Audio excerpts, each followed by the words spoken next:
I need to ask you a question. Are you a member of the Bronco Underground? The Bronco Underground. The Bronco Underground. Yes, I am a proud card-carrying member of the Bronco Underground. Absolutely. Yeah, absolutely. I didn't know we were called the Bronco Underground at the time, but I suppose I was a member of it, yes. Well, the first rule of Bronco Underground is you don't talk about Bronco Underground. Well, that's exactly what we're going to do. Talk about Bronco Underground.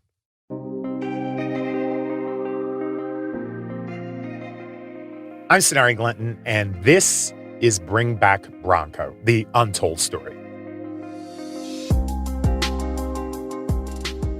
Now, we spent the first 4 chapters asking who killed the Bronco, but now it's 1996, and the Bronco has been replaced by the Expedition.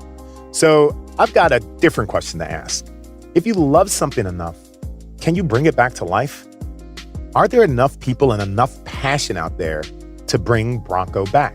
Well, let's find out. When production of the Bronco was stopped in 1996, 2 things happened. Around the country, thousands of Bronco owners began coming together. They recognized that the 4x4s they were driving were now a part of history. This was the beginning of Bronco Nation. Now, at the same time, inside Ford, a clandestine movement called Bronco Underground was formed to bring it back. This is Chapter 5, Driving in the Dark. It's the call of the wild. Ford Bronco. With a heritage of proven dependability. A do-anything workhorse. It's a brand new kick. Perfect for those off-road ups and downs. V6 power no competitor can touch. You're ahead in a Ford Bronco.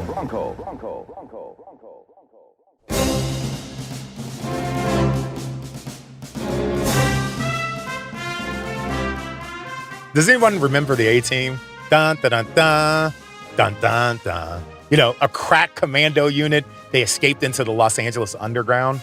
If you have a problem, if no one else can help you, maybe you can hire the A-Team. God, I love that show. Mr. T, George Papard. This is great 80s television. Not really, but the secret to their success is that they worked without rules. They didn't wait for permission from their superiors. They just acted. And as a result, they were able to get things done. The A-Team was the ultimate Skunk Works project. In that way, they had a lot in common with the Bronco Underground. But remember how Hannibal would always say, "I love it when a plan comes together"? Well, in that respect, the Underground was a little different. Did you have a strategy or of how to bring it back? Yeah, why not? Yeah, did you? Not really, to be honest. That is Mark Gruber. We tried to come up with different plans, but I don't know if I would really call it a strategy. I think it was just, we're going to keep pushing on it and try to figure out how to make it happen. Mark is going to be a really pivotal character in this story, so you should probably get to know him a little bit. Right. Yeah, I like some of the, I like to rock to some AC/DC for a couple of their songs or whatever.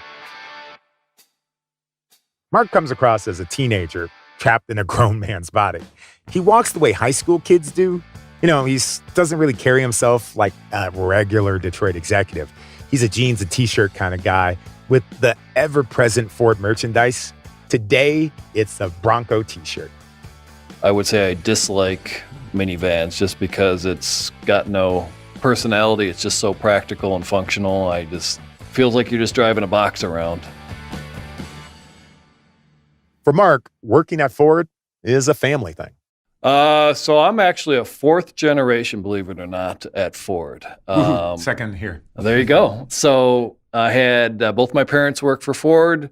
My grandfather started out they had a trade school, and he worked his way up at Ford through that. He worked for a short period of time directly for Henry Ford. Did you know that you're going to go in the auto industry, or did you fight it? No, I that's what I always thought I was going to do. That's what I always wanted to do. Just felt natural I was going to go work for Ford. Just like, my brother had and my parents had. And coming out of undergraduate, there was a bit of a recession at the time, and I couldn't get a job with Ford. I got turned down 4 times. What year is that? What recession? That would have been 1990.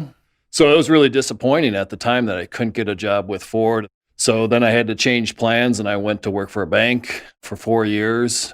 But Mark, as I'm sure you've guessed by now, is not really the banking type. And then I went back to grad school after that. And Ford was interviewing on campus at grad school, and I was like, "All right, I'm gonna give it one more chance here." And maybe it's not to be, but it worked out from there. For him and for the Bronco. Now, where were we? Right, 1996.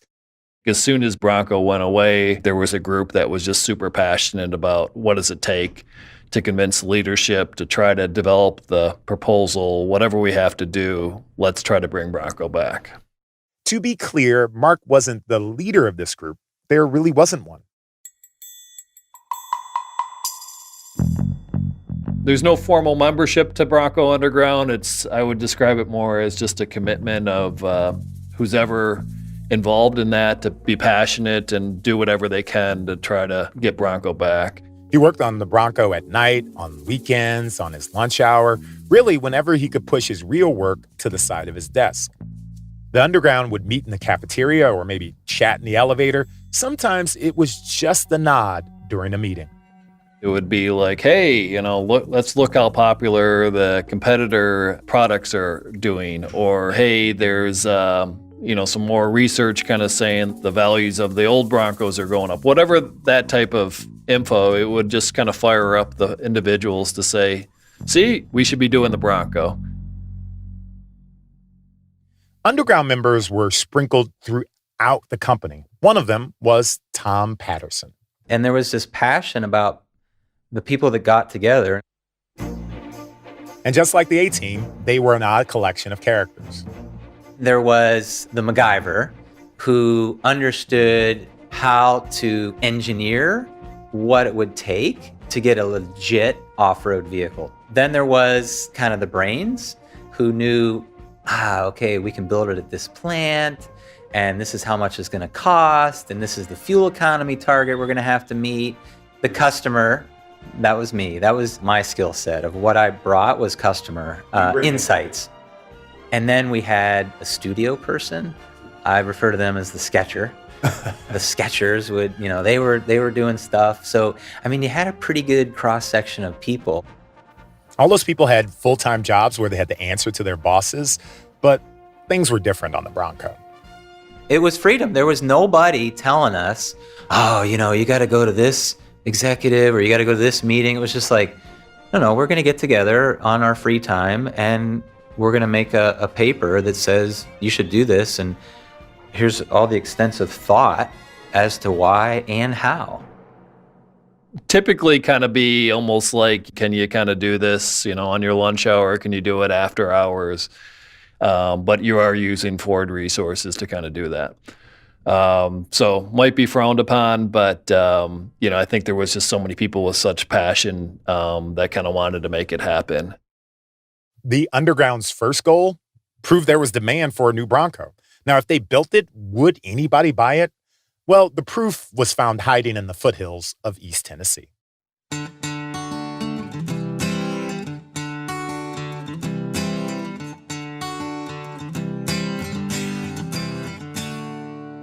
I've owned big Broncos, little Broncos, tall Broncos, short Broncos.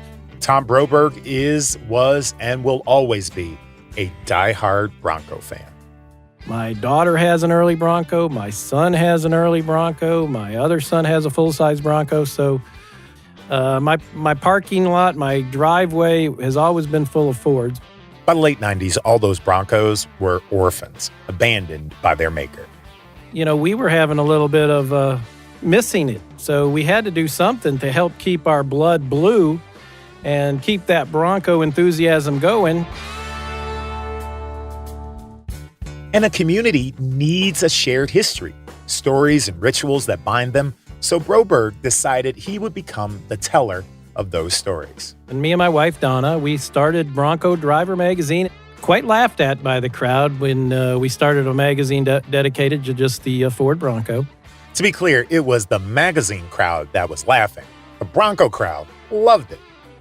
We feature great stories, great people. We've developed quite a following. I call it a cult following of Bronco enthusiasts that love, eat, breathe everything Ford Bronco. Now, of course, the magazine eventually wasn't enough, so they started organizing events, meetups, group drives, and eventually week-long celebrations. So if you go to one of these events, you're going to find people that have the same interest as you do, and you're probably going to have 30 vendors selling parts. You're going to have a bonfire at the night. You're going to have all sorts of camaraderie and entertainment going on.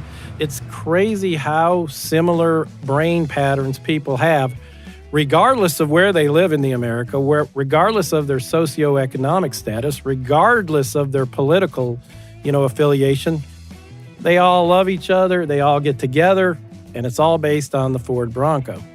At the East Tennessee event, you'll find 600 Broncos sharing a field. Some of them have guitar racks in there. Some of them have gun racks. Some of them have no tops. Some of them have roll bars. I don't know the mathematics of the lottery, but the mathematics of what you could do to a Ford Bronco would probably challenge the number in which a lottery is, 1,000,000 to 1 different looks. These parties are for hardcore Bronco fans only. You aren't allowed to bring any other vehicle onto the grounds. So if you're a vendor selling T-shirts and you want to bring your stuff in a minivan, sorry. Well, they would say sorry anyway. You'll have to park it on the road and walk your stuff in. You'll see what's called the slow crawls. We'll line Broncos up and see who can race across the finish line the slowest, which is, these guys have them geared down and double transfer cases in there, and it's just kind of fun to take a new twist on an old thing. A new twist on an old thing applies to the owners too. It used to be your farmers that would come out, with their overalls. Now you're getting to see a little bit more of the penny loafers and, the Izod shirts. So there has been a transformation in the last 18 years, which is a good thing. You always have to have new blood for an old thing. I've been to a lot of auto shows, and this isn't a typical auto show, and it's definitely not a beauty pageant. It's not just sitting around with a diaper, wiping your car, if somebody breathes on it. They actually take them out. We use them in the national park. There'll be destination drives to lost cities. And it just gives the Bronco community a good excuse to come to the Smoky Mountains. Okay, so driving in the backcountry in trucks that are pushing 50 years old, guess what? Things break. Carry a half-inch wrench and just about go anywhere, and the old carburetors, it was just spark, gas, and you're going. But if something broke, we'd be fixed in an hour and back on the trails without having to have a computer. So yeah, that is a lot of the allure still today. On all their drives, there is one place they don't go. Just 20 miles away is the Alcatraz East Crime Museum, home to the white Bronco from that famous 1994 police chase. Actually, we drive right by it on some of our drives. You can see the crime museum as we drive by, and I've never seen anybody pull off and stop to just see that Bronco. It's just not something that, it's just pretty standard Bronco for one thing, but it's not, they rather look at something cool than something with that kind of a history on it. Campfires and drives in the Smoky Mountains are awesome, but are they enough to compel Ford to revive the brand? Well, not in the short term.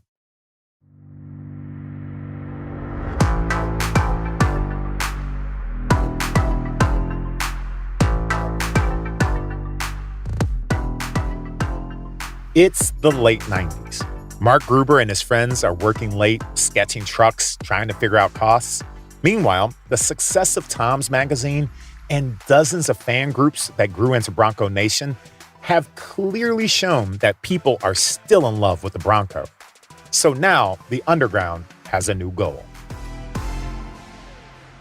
When you're trying to change the direction of the battleship here, that's really frickin' difficult to do, because you're needing to convince not only, your peers and the people in the other groups, but you're needing to convince all their leadership, because that's who they're taking direction from.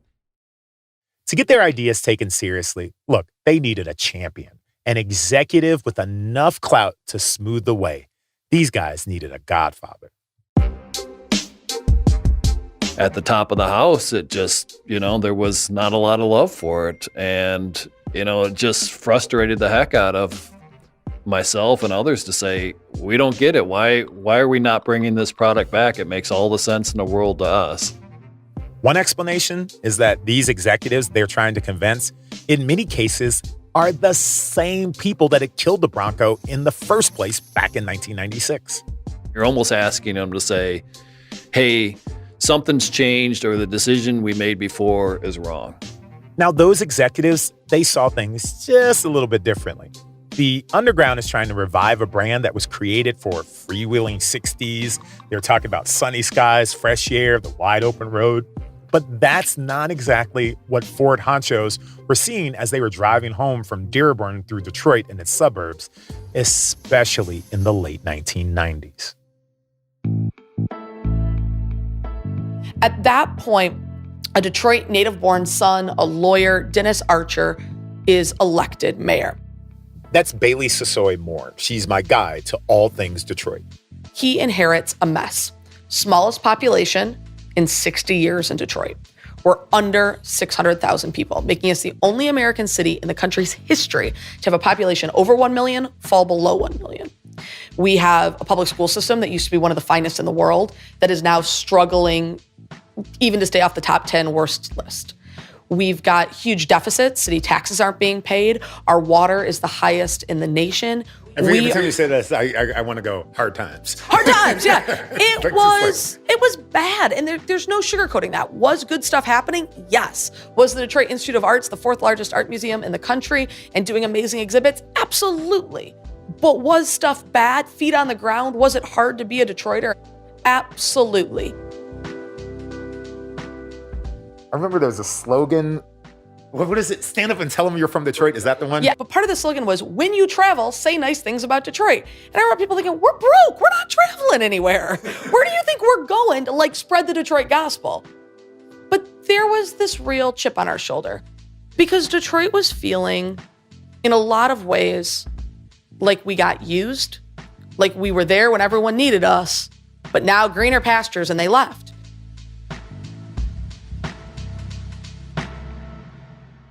That is a tough environment to gather support for bringing back a fun, summertime, get out in nature kind of truck. New Year's Day 2000.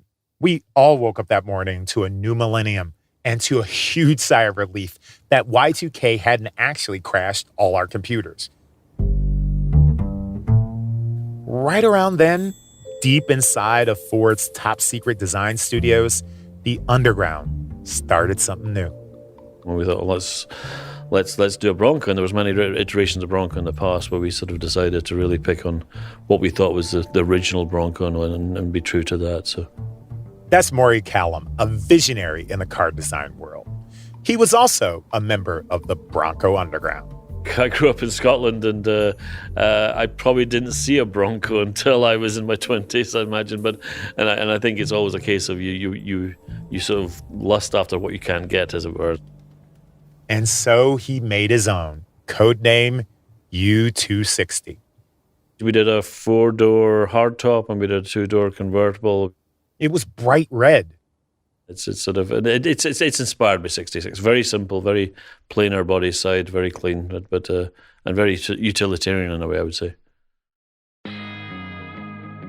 To my taste, because I'm an early Bronco fan, it was a very attractive SUV, very reminiscent of the early Bronco. It looked stunning. That's Robert Parker. Yep, the same Robert Parker that was a supervisor in the call center on the night of the OJ chase. Well, it's now a decade later, and he's in Ford's product planning division. It was designed and essentially ready to move into the engineering phase. And it was a good time to be designing SUVs. Every division within Ford was working on them. Plus, they had just spent $2.8 billion to buy Land Rover, the premier luxury brand for off-road trucks in Europe. Well, we had a huge research event in California, I remember, and we had SUVs from Ford, Lincoln, Mercury, Land Rover, Volvo, all lined up. It was supposed to be a celebration of the future of the company. But seeing them all together in one place gave a very different impression. You know, when you looked at it, you did have to kind of step back and go, is that too many SUVs? Ford owns so many brands, they were in danger of cannibalizing their own business.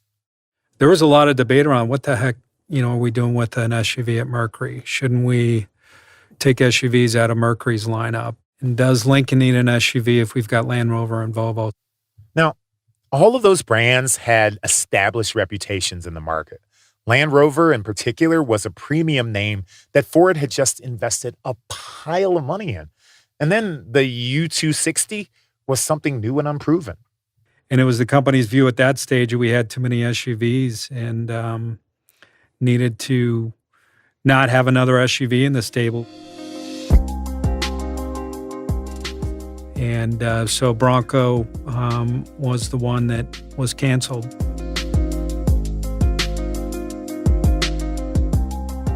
That was the end of the U260.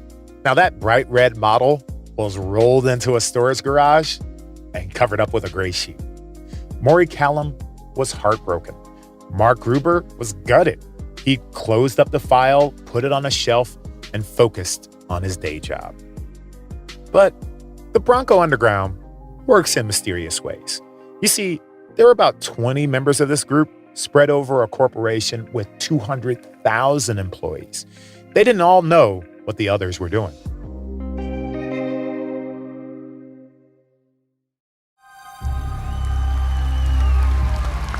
Welcome to the 2004 Detroit Auto Show. Now, it starts with the most ridiculous video I've ever seen.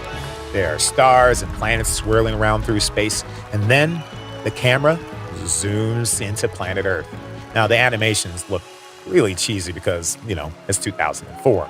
There's snow-covered mountains, and then there's this silver 4x4 rolling down a dirt road. Firefighters are all around, battling the blaze in the forest. A burning tree falls across the road. And through it all, the truck races along until it comes to a stop at the top of a hill. Smoke, or maybe there's clouds, are swirling around it. And when the screen is lifted, there it is, a Bronco. A real full-on functional concept car. It was the first real Bronco that Ford had built in 8 years, and it was beautiful. I'm going to tell you there was a lot of blood going through my head because I was standing on it. I was so excited. The auto show was held in January, but for Bronco fans like Tom Broberg, it was Christmas. It was a good-looking silver Bronco, and it was cut to the cloth of the early Bronco, the Gen 1, 66 to 77. It kind of made us feel like it's going to make our Bronco world grow. The Detroit Auto Show ran for 10 days. Hundreds of thousands of people stopped by to stare at the new Bronco. And in April, it wowed a whole new audience at the auto show in New York City. It was like a mythical beast. A brand that had been out of the market for almost a decade had now suddenly reappeared. Then, nothing. Bupkis. Weeks, months, nothing. A year later, nothing happened. What happened? Where did it go? The enthusiasm was at its peak, and Ford was nowhere to be found. Bronco Nation had questions. Lots of questions. Whether they were going to do it, whether they were not going to do it. They had taken the Bronco out to around the country to a few shows, and it was kind of like a crescendo, and then boom, the orchestra quit. They got up and left, and we were all just kind of shaking our head. Where did they go? It was something that we never got answers to, and to this day, I still don't know whatever happened. As Paul Harvey said, I don't know the rest of the story. I think there's a fair amount of people that simply gave up. That's Robert Parker. Some of those diehard Bronco enthusiasts just resigned themselves to the fact that Ford wasn't going to do this. So they just resigned themselves and went and bought a Jeep.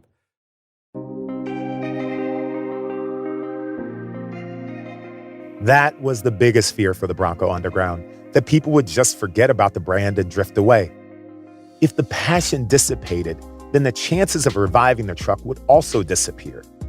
Unless, of course, they could find a new group of people to embrace the Bronco identity. You know that saying, what goes around comes around? Well, it does. Remember those whiny kids in the back seat, the teenagers demanding their own doors?